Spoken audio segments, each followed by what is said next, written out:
Hi, here we are making Mr. Broggi's famous chocolate chip cookies, which are even better than those other chocolate chip cookies you've been hearing about. Here's my assistant Luca. Luca, what are we going to start with? Putting flour into the bowl.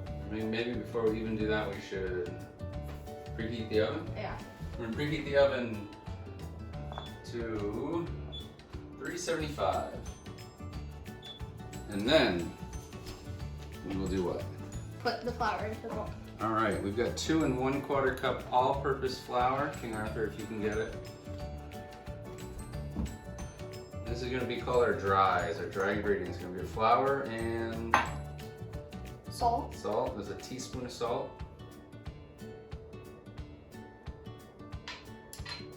And Baking soda. baking soda. Yes, baking soda. I can never remember which one's which.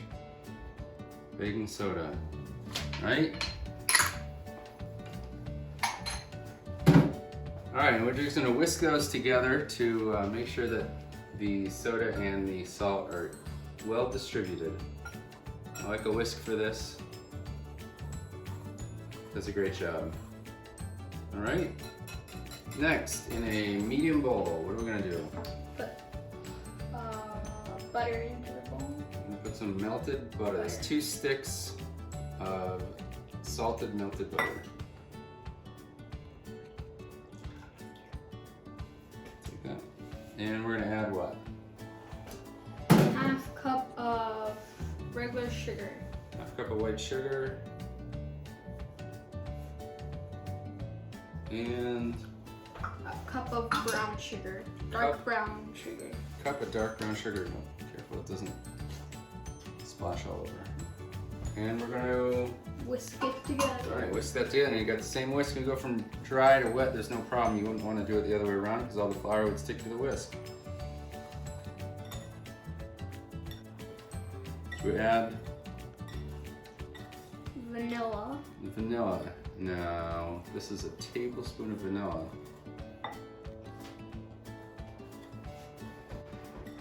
And should I get these ready? We got 2 eggs. From our own chickens. When you get eggs from your chickens, you get what you get and you don't get upset. These look to me to be almost large. Large eggs will do. Those such as Yep.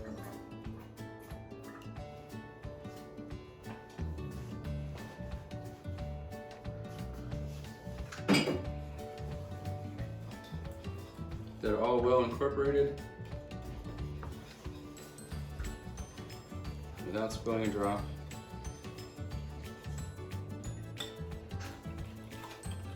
Advanced techniques.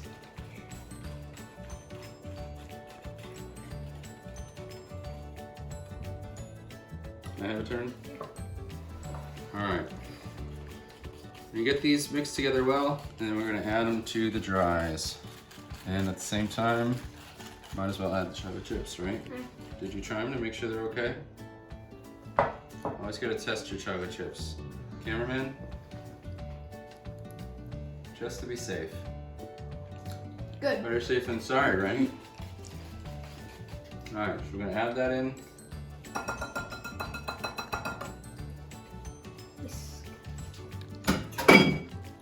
Whisk out every beautiful drop.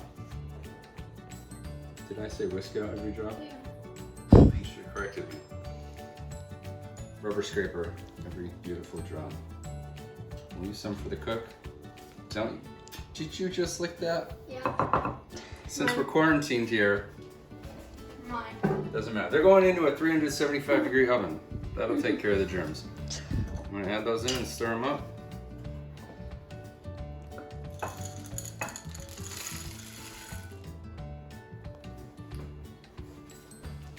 How many chocolate chips?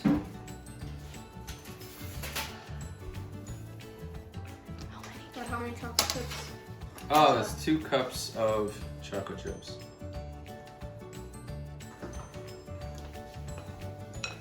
Oops. You said don't spill a drop. I did. I think you spilled more than a drop. We'll edit it out.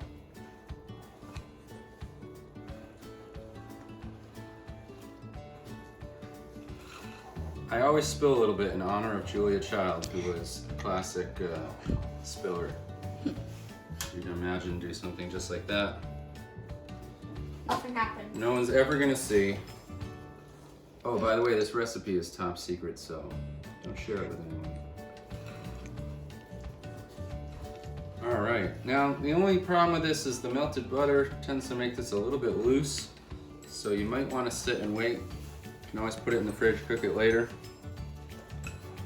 If it's not too loose, go ahead and scoop up a bit. This is a ungreased baking sheet. You can even portion them out while they're still a little soft and then let them harden up before you bake them. If they're too soft when you bake them, they can spread out a bit. The oven is now 375. I have patted down the tops of the cookies because I like them kind of on the flatter, thinner side, so that's why they look like that. We'll put them in the oven for exactly 6 minutes.